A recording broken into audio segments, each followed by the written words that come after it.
শ্রীভূমি জেলা কারাগার থেকে কয়েদি পলায়ন, চাঞ্চল্য এলাকা জুড়ে।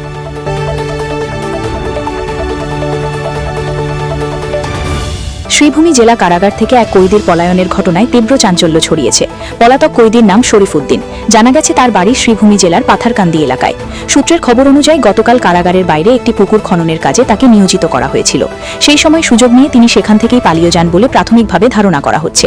এই ঘটনাকে কেন্দ্র করে কারাগারের নিরাপত্তা ব্যবস্থা নিয়ে প্রশ্ন উঠতে শুরু করেছে। কারাগার কর্তৃপক্ষের ভূমিকা নিয়েও সন্দেহ প্রকাশ করছেন অনেকেই।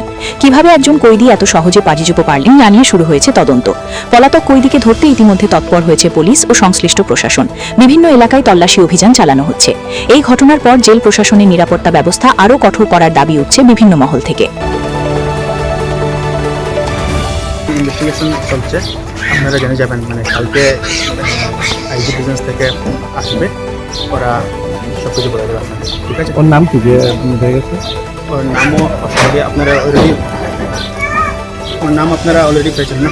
এটা আমি আইজি বিজনেসের পারমিশন নিয়ে আপনাকে ইনফরমেশন দেবো। ঠিক আছে? কালকে আসবে ওরা বলে দেবে। ঠিক আছে?